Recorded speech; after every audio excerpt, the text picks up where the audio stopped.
The wacky world of MultimediaJay.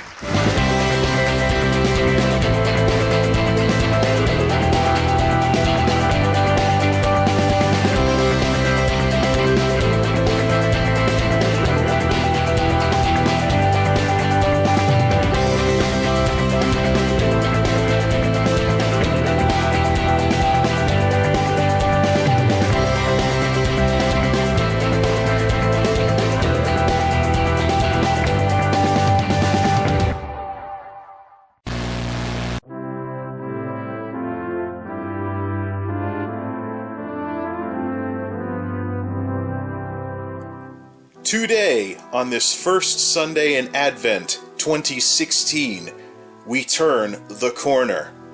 Today, we do a lot of stuff. Tomorrow is Cyber Monday, and tomorrow I want to go back to work not regretting anything. That's going to take a lot of work.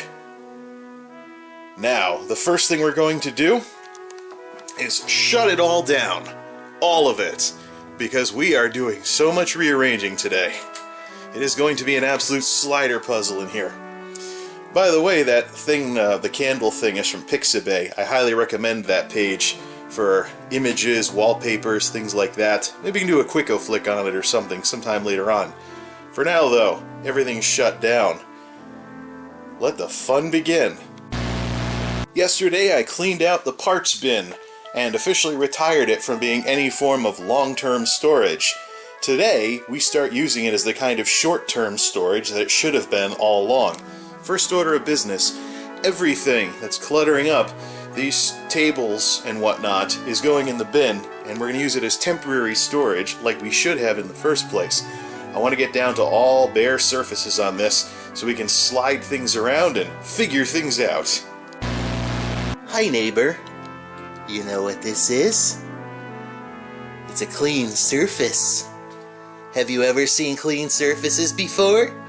Well, almost. Got a little solder splotch there from when some solder must have flew over and melted itself against this soft top cheap piece of junk table. But anyways, yeah, everything's all cleaned out. The former parts bin is now basically where everything's going for the time being. I do have a compelling reason to clean it back out, though. I've got some tools in the bottom that I'm gonna want, so I'm gonna have to get everything away. Yeah, anyways, we did end up with some great Sift things in the process. First order of business, this spick and span stuff that I sprayed everything down with, 88 cents a spray bottle. It's really coming in handy for some quick cleaning that, you know, stuff like that of surfaces. Antibacterial too, handy that. So here's our first bin item. This is used to be in the 2005 machine. This is the last fan I have with a manual switch, where you have to open the case up and set the switch, and it's almost like fan controllers don't exist. Well, maybe back in this thing's day of Molex dominating the world, they didn't. That one is a bin, and likewise with this yellowed power strip. It's had a good run, but I don't want something this ugly, as not only is it old, I don't want something this ugly because not only is it old, when plastic yellows, the plastic is changing chemical-wise, so there's a way to fix it with peroxide and stuff, but this thing, this surge protector's had a good run, easily 10 plus years. Oh look, Radio Shack. That explains quite a bit.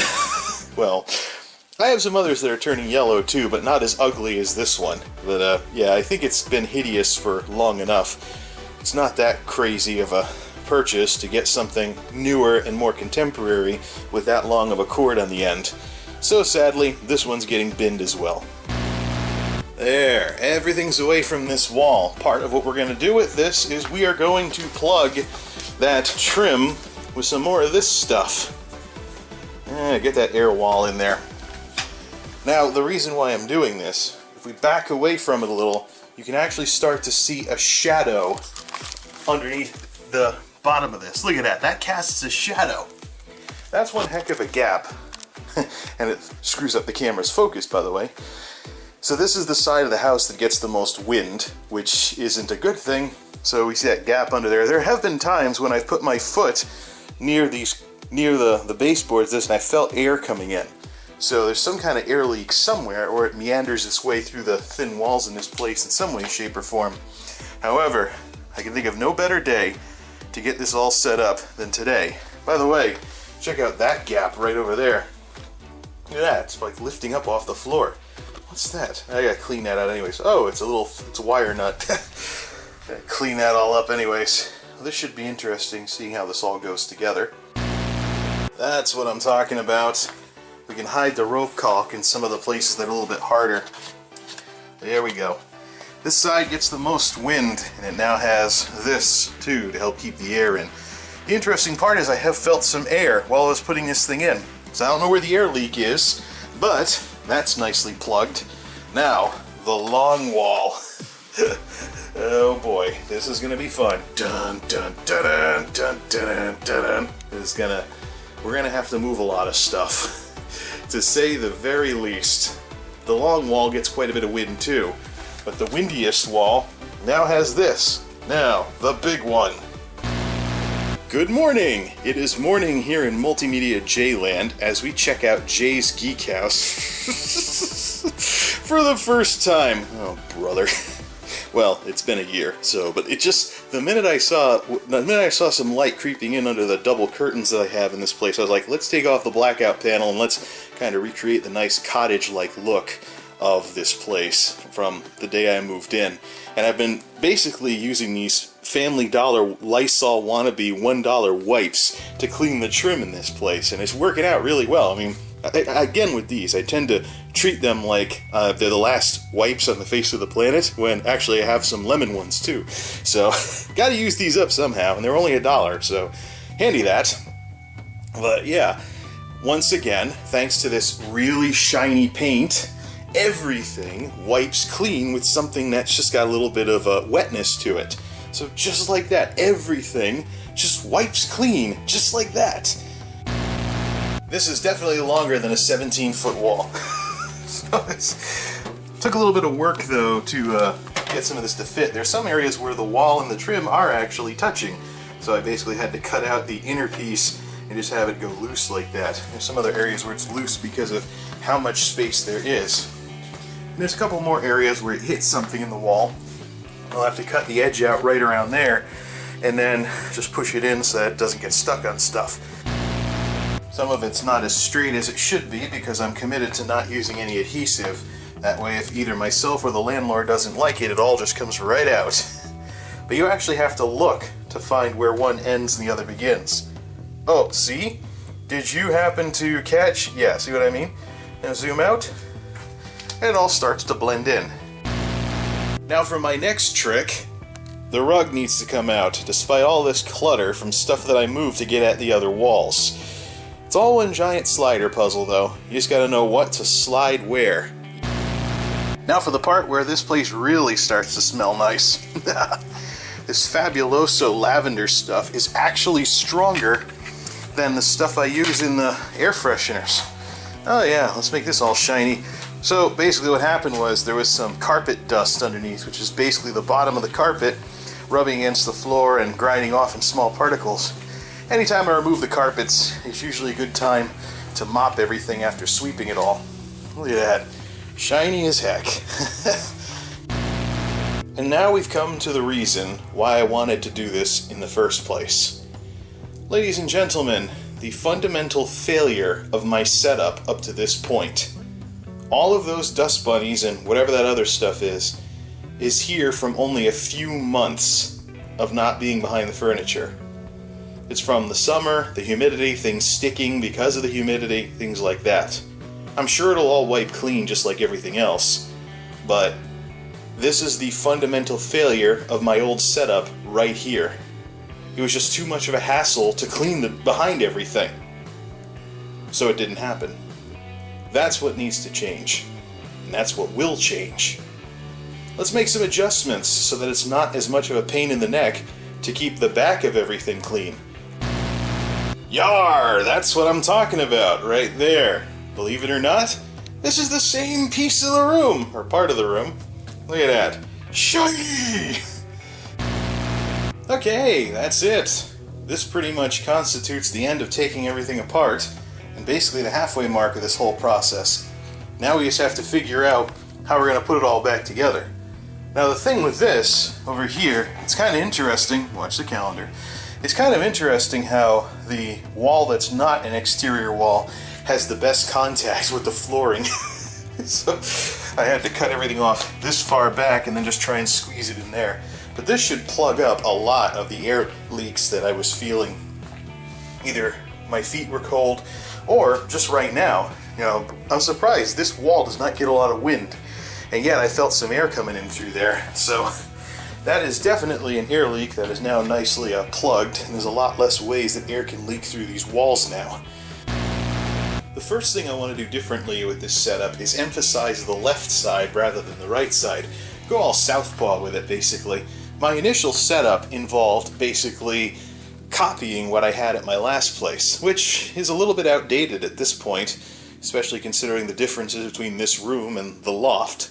So, what I'd like to do is start with Tuxedo and the Silver Bullet on the left. This also eliminates the problems where, oh, I'm running an additional system. Do I need cables to stretch all the way over to the other side of the desk? That answer is now no. So at the very least, we have this. We just got to figure out how far we'd like everything to be away from the wall, but it should be substantially more slidable now that there's carpet discs on the bottom of the desk. Food for thought, but I don't like it. Monolith is just a little bit too long to really sit on top of anything. If this thing moves even the tiniest bit, 2 out of the 4 grommets just fly off the back and it does one of those. This setup, however, is one that I can get behind, where Monolith is wedged a little bit more in there, and the tops of the machines can serve as resting places for matching consoles. Funny how that works. Look at Silver Bullet and the Super Retro Trio. They line right up. And we have this one here, and all the power can hook up here somehow. We'll figure that part out in a bit. But yeah, actually, they probably won't have any trouble getting that to fit with all the AC adapters. Yeah, Monolith up here, it's a front-back system. Likewise with these, the side fans were pretty useless anyways. So it is not my intention to have all 3 computers on at once, ever. I'm sure that would trip the breaker. But for troubleshooting and other stuff like that, it's right here. We don't have to pull anything out. And I think, when I'm done rearranging a few things here and there, this is going to be an assignable shelf. It's not going to have a console on it anymore. So I could put, if I was working on a laptop, put a laptop on there. If I want to hook something else up, hook it up there. Things along those lines. And get a setup going that way with, of course, this right here. Now we just got to figure out speaker placement and the other stuff, and this place can start coming back together. So one of the changes I decided to make was, first off, I'm going to be putting my feet on the ottoman, not the subwoofer. You know how much that was hurting because it was a hard surface and stuff like that? Plus I imagine the bass will probably be better in the corner, and I think I have a cone tearing on that sub after 10 plus years. What a pity. I only hear it on things like Bass Mechanic and stuff. More normal music, I don't hear anything with that, so... Well, that's neater than I remember it. Too bad it still doesn't work. This is the part where I'm going to bust out some specialty tape to help with the cable management. This is an idea I've been tossing around for quite some time. First we have double-sided carpet tape, which I'll be using to keep the USB hubs in their new home where I can reach them. And then there's Scotch Magic Tape. This stuff was amazing. This stuff is amazing in terms of not damaging stuff that you have to tape to a wall or something like that, but I'm not taping stuff to walls, I'm going to tape stuff to furniture instead. Scotch Magic Tape for cable management. There's an idea. Not like it's hard to replace if the stuff falls off. But first, is that a blue screen I see? This has some potential. Let's have some fun. Woot, woot, woot, woot. Word to the nerds. Yeah, word to you. Yeah, right. Who am I kidding? This isn't gonna work. The lighting's all wrong. You know, lit up like the 4th of July. I bet this blue is too close to that blue. Can you even see? Well, wow. Well, hey, you know, we all gotta start somewhere. This is where the 4th light is gonna finally come in handy, because we'll fire that one up, and then we'll have another one over here by the door. Those two will light up the blue screen, if we can get the wrinkles out of it. Maybe get a lighter shade of blue or neon green or something like that. But if we can get this lit, and then use the 2 lights in the middle to light the subject, yours truly, then Blue Screenema will be within my reach once again. That's something that the Classic series will be talking about very shortly. Blue Screenima was basically a cross between blue screening and machinima, something I was playing around with during the YouTube vlogging days. It also helps that I have a long room that I can do blue screen stuff with if I really want to get this right. Just gotta get everything else out of the picture and then focus in. I can make the wrinkles fuzz up because it's too far away, but I have a lot of options available that I didn't have with the old setup because this room is just so big. It's a longer room. This double room that used to be a bedroom and a living room is much bigger than the one I was doing this in the last place. I gotta design this thing so I can really have some fun with it. Let's have some fun! Aside from the alternative uses for the tape, the next major improvement that I'm going to do here is to make better use of the depth of this television holder that was originally designed for CRT TVs. Now, I've traditionally made a lot of use of the width of this thing, but not how deep it goes. So this is where I kind of came up with this wacko idea of perching the Switch box on top of the PlayStation 3. It's not the most stable thing in the world, but it does fit over the top of the George Foreman curve there. And then you have PS2 in the front, now its cable's coming in that way, and the Switch, all we really need to do is maybe turn the thing off and back on again. The Switch can actually be in back and across from the PlayStation 2.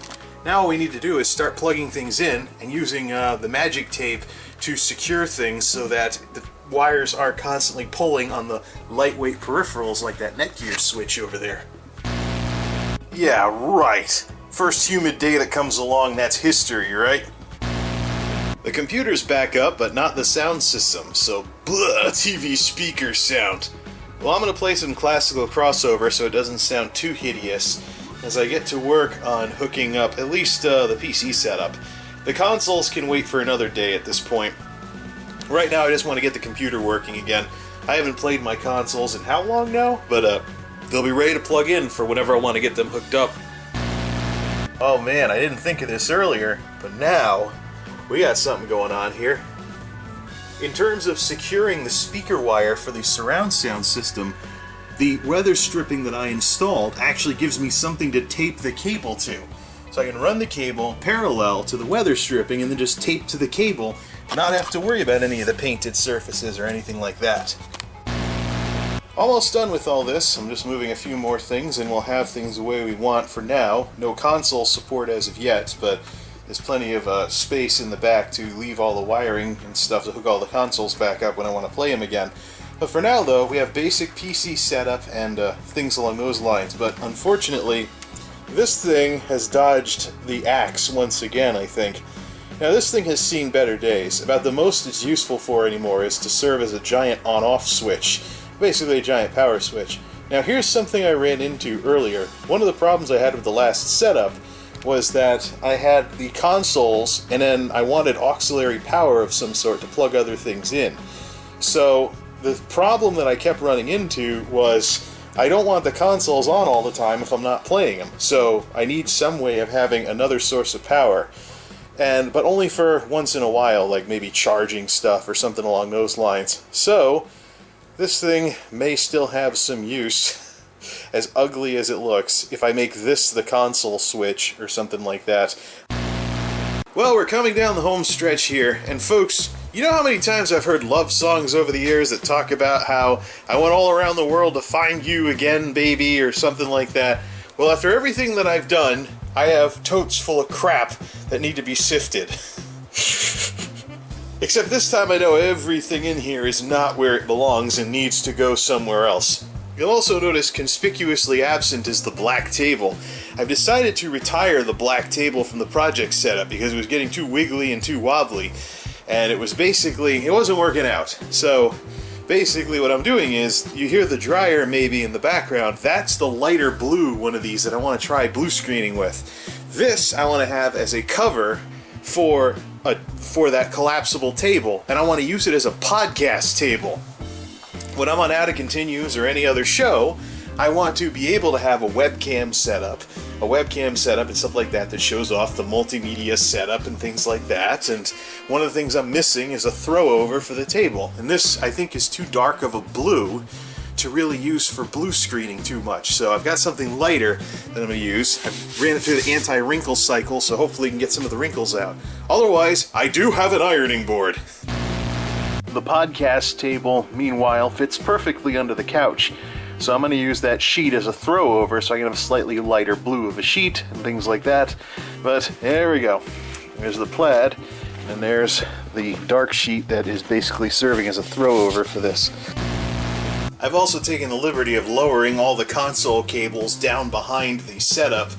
The subwoofer actually makes for a neat thing to sit on while you're working on this wiring type stuff. So yeah, when I want to hook the consoles back up, everything's right there waiting for me. We'll just plug it all back in and, of course, throw in some magic tape. There we go, a lighter blue. I gotta get the wrinkles out of this thing. Watch, this isn't gonna work. Matter of fact, I can almost see a face in the wrinkles just on the... We gotta try it at least once. Yar! As if enough hasn't gone wrong with this stuff in the first place. And for those of you who are like, dude, you're wearing the wrong sunglasses, congratulations, you were actually paying attention. Woohoo! Let's call it here, because you know what? I regret nothing. When you're doing this kind of stuff, you gotta ask yourself from time to time, does what I'm doing with this nonsense make me happy? Am I happy with what I've made? Or am I just sitting back in a creaking office chair, wondering what the heck's wrong with my life? Well, the rearranging and cleaning has most certainly made this place look better, feel better, and smell better. As soon as I replace the cleaning chemicals with the stuff that's in the scented oil warmers, we should be good.